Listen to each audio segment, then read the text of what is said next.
الصلاة والسلام علیکہ یا رسول اللہ، الصلاة والسلام علیکہ یا حبیب اللہ، الصلاة والسلام علیکہ یا نبی اللہ وعلی آلک و اصحابک یا نور اللہ۔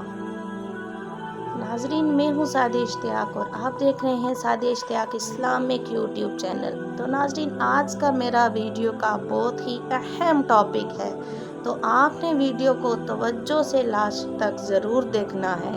تو امید کروں گی کہ آپ کو یہ ویڈیو ضرور پسند آئے گی۔ تو ویڈیو اچھی لگی تو پلیز لائک کر دینا، کمنٹ سیکشن میں جا کے اپنے رائے کا اظہار ضرور کرنا، اور ساتھ ہی اپنی بہن کے چینل کو سبسکرائب ضرور کرنا۔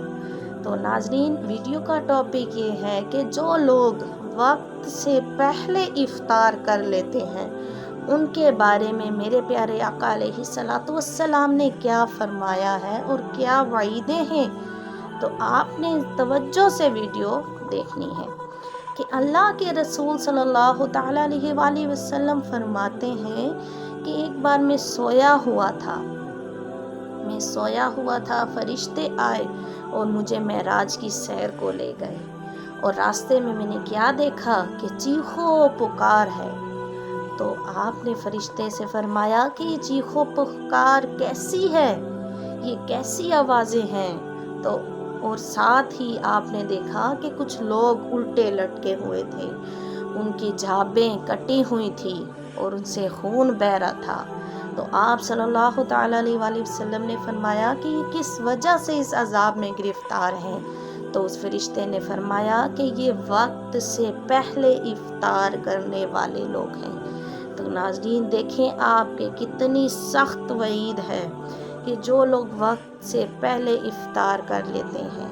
تو خدا را اس گناہ سے بچیں۔ رمضان المبارک کا پیارا پیارا مہینہ ہے، اس میں ہمیں اجر و ثواب اور نیکیاں کمانی ہیں، گناہوں سے بچنا ہے، اور چھوٹی چھوٹی چیزیں جو ہیں ان کو ضرور اپنے ذہنوں میں رکھیں اور ضرور ان کا خاص خیال رکھیں کہ جب سحری کا وقت ختم ہوتا ہے تو آپ بھی سحری کا اختتام کر دیں، اور جب افطار کا وقت ہوتا ہے اسی وقت افطار کریں۔ اور ہم ہیں آج کل کے افطار میں ہمارا کتنا ٹائم لگ جاتا ہے، 2-3 گھنٹے سے پہلے ہم تیاریاں کرتے ہیں۔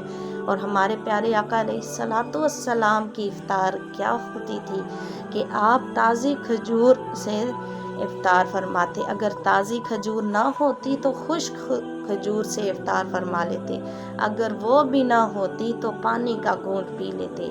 تو ناظرین، ہمارے پیارے آقا علیہ الصلوۃ والسلام کو میٹھا پانی پسند تھا۔ تو ناظرین، یہ جو پیاری ادائیں ہیں میرے آقا علیہ الصلوۃ والسلام کی، تو آپ بھی ان اداؤں کو اپنانے کی کوشش کریں اور گناہوں سے بچیں۔